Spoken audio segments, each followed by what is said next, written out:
Critically examine the relationship between rights and duties in a democracy. How do individual rights sometimes come into conflict with societal duties? So, rights ante individual powers ni encourage చేయడం కోసం, so basic human రైట్స్ని encourage చేయడం కోసం rights అనేవి తీసుకొని వచ్చినారు. So ఈ rights అనేవి సొసైటీకి చాలా ఇంపార్టెంట్. ఒక బెటర్ సొసైటీ కావాలి అంటే ఇండివిజువల్ రైట్స్ అనేవి చాలా ఇంపార్టెంట్.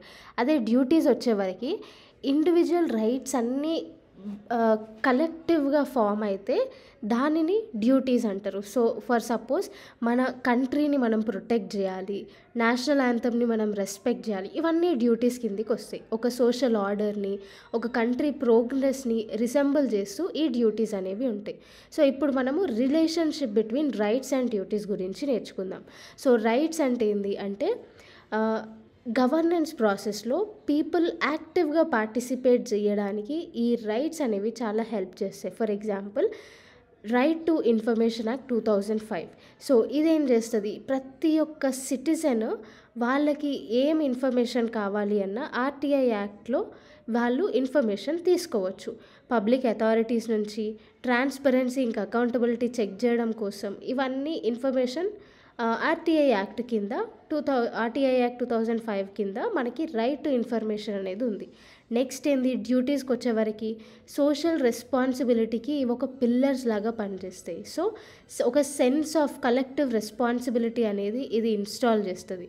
ఫర్ ఎగ్జాంపుల్ అందరము ఎలక్షన్స్ అప్పుడు ఓట్ వేయాలి. సో ఇదొక మన డ్యూటీ లాగా మనం తీసుకుంటాం. సో దట్ డెమోక్రసీని ప్రొటెక్ట్ చేయడం కోసం. నెక్స్ట్ వచ్చేసి rights and duties are two sides of the same coin. So rights, duties, rights అనేవి పార్ట్ 3 ఆఫ్ ద కాన్స్టిట్యూషన్లో ఉన్నాయి, ఫండమెంటల్ డ్యూటీస్ అనేవి పార్ట్ 4A ఆఫ్ ద కాన్స్టిట్యూషన్లో ఉన్నాయి. సో రైట్స్, ఫండమెంటల్ డ్యూటీస్ చాలా ఇంపార్టెంట్. సో ఫండమెంటల్ రైట్స్కి ఇంకా డ్యూటీస్కి కొన్ని కాన్ఫ్లిక్ట్స్ వచ్చేసినాయి.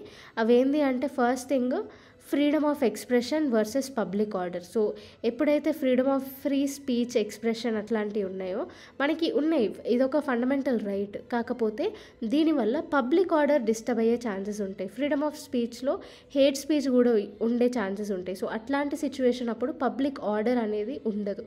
సో ఇదొక ప్రాబ్లం. నెక్స్ట్ వచ్చేసి రైట్ టు ఓన్ ప్రాపర్టీ, ఇదొక లీగల్ రైట్.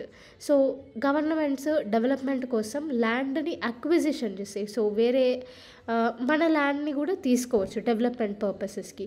సో ఇట్లా ఇదొక ఛాలెంజ్. మళ్ళీ నెక్స్ట్ రిలీజియస్ ఫ్రీడమ్ రైట్ ఉంది అని చెప్తూనే సతీని కంప్లీట్గా అబాలిష్ చేసినారు. సో గవర్నమెంట్ దీంట్లో ఇంటర్ఫియర్ అయ్యి సతీని కంప్లీట్గా అబాలిష్ చేసేసింది. సో ఇదొక ఛాలెంజ్. తర్వాత next right to privacy. So మన పర్సనల్ ఇన్ఫర్మేషన్ని మన దగ్గరనే పెట్టుకునే రైట్ ఇది.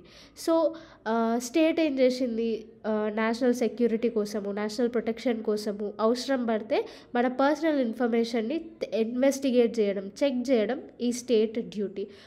For example Aadhaar card details కూడా చెక్ చేయవచ్చు. సో ఇట్లా మన రైట్స్ని అఫెక్ట్ చేస్తాయి.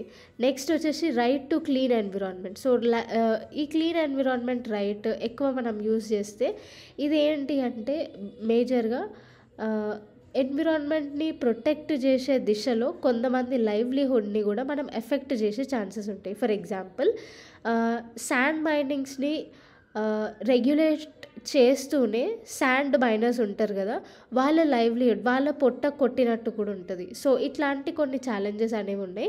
కంక్లూజన్స్ వచ్చేసి మనం రైట్స్ని ప్రొటెక్ట్ చేయాలి, కలెక్టివ్ రెస్పాన్సిబిలిటీ కూడా మనం ప్రిజర్వ్ చేయాలి అనేసి ఒక కంక్లూజన్ రాసేస్తే అయిపోతుంది.